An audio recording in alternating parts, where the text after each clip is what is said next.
Lead line होता क्या है, लीड लाइन का काम क्या है और कौन से कलर की रस्सी होती है, सबसे इम्पोर्टेंट इसमें कितने मार्क और कितने डीप मार्क होते हैं।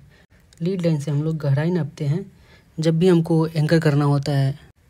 जैसे कि मान लीजिए फॉग बहुत ज़्यादा हो गया हो और हम लोगों को एंकर करना है, चाहे मान लीजिए हमें कहीं नए जगह पे जाना है और वहाँ जाके एंकर करना है और हमें उस जगह के बारे में मालूम नहीं है कि नीचे क्या है, कीचड़ है या बालू है या फिर पत्थर है, तो हम लोग सबसे पहले साउंडिंग ही करते हैं जिससे हमें मालूम चल जाता है कि नीचे क्या है। ये जो आपको दिख रहा है ये गहरा सा होता है और इसमें एक छिद्र रहता है, गहरा सा होता है, जिसमें हम लोग ग्रीस से आर्मिंग करते हैं और यही जब नीचे जाता है और जब समुद्र तल में टच होता है तो इसमें मान लीजिए जहाँ पे कीचड़ हो तो कीचड़ लग जाता है इसमें, या फिर बालू हो तो बालू लग जाता है, या फिर मान लीजिए पत्थर है। इससे हम लोगों को मालूम चल जाता है कि कौन सा जगह यहाँ पे एंकर करना सेफ है या फिर नहीं है। इसमें जो रस्सी हम लोग इस्तेमाल करते हैं वो उल्टे बल का रस्सी होता है। उल्टे बल का रस्सी इसके लिए होता है कि गीला होने या सूखने के बाद उसका साइज बढ़ता या घटता नहीं है, और इसमें धागा जो होता है वो ताक का होता है जिसे हम लोग हेम प्रोप कहते हैं, जिसकी लंबाई 1 वाम से 2 वाम के बीच की दूरी लगभग 6 फीट होती है। टोटल लंबाई लगभग 54 फीट हो जाता है। अब हम ये समझते हैं कि हम इसे याद कैसे करें। तो हम सबसे पहले मार्क को देखेंगे और डीप मार्क को देखेंगे। मार्क में टोटल मार्क कितने होते हैं? 9 होते हैं। टोटल मार्क 9 होते हैं, ठीक है।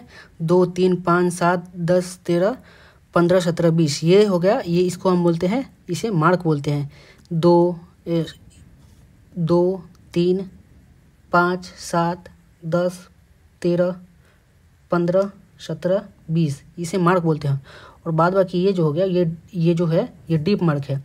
और डीप मार्क को हम याद कैसे करेंगे आप ये समझ लीजिए। हम 1 चमड़ा, 2 बम 2 चमड़ा, 3 बम 3 चमड़ा, 4 बम में कायर, वैसे ही चार में फिर जब 4 जोड़ेंगे तो 8 आएगा। तो 8 में भी हम कायर ही बोलेंगे। फिर 12 इसमें फिर 4 जोड़ेंगे तो फिर 12 आएगा। 12 में भी हम कायर ही बोलेंगे। फिर इसमें 4 जोड़ेंगे 16 आएगा। 16 में भी कायर ही बोलेंगे और 18 में भी कायर ही बोलेंगे हैं। उसी प्रकार स्पाइन कहाँ है वो हम देखते हैं। 6 में 3 जोड़ेंगे 9 होगा। 9 में 3 जोड़ेंगे 11 होगा। 11 में 3 14, 14 स्पाइन, फिर 19 में स्पाइन है। वैसे ही अब आगे हम समझते हैं 5 और 15 में सफ़ेद कपड़ा, और देखिए नीचे 7 और 17 में लाल कपड़ा। बच गया ये दोनों, तो ये दोनों 10 में होल वाला कपड़ा, 13 में ब्लू कपड़ा। 10 में होल वाला कपड़ा, 13 में ब्लू कपड़ा, हम ये समझेंगे। और 20 में सबसे लास्ट में ये जो है ये 2 गांठ है। 20 में ये लास्ट में 2 गांठ है जिसे हम हिच गांठ कहते हैं।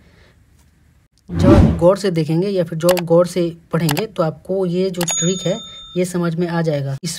इस लीड की, जिसे हम लीड कहते हैं, इसका वजन 3.7 kg कहते हैं। और इसमें हमेशा याद रखिएगा, सर्वेयर मेरे से भी पूछा था कि इसमें क्या लग रहता है, लीड लाइन में सबसे नीचे क्या होता है। तो मैंने भी बोला था क्योंकि हमें मालूम था इधर हम ग्रीस लगाते हैं। ये हमेशा याद रखिएगा। आपके मन में अगर कोई सवाल हो तो आप हमें कमेंट सेक्शन में बता सकते हैं। और अगर ये पेपर आपको PDF में चाहिए तो आप हमें इंस्टाग्राम पे मैसेज करिए। मैं आपको अपने इंस्टाग्राम का लिंक अपने डिस्क्रिप्शन में दे दूँगा।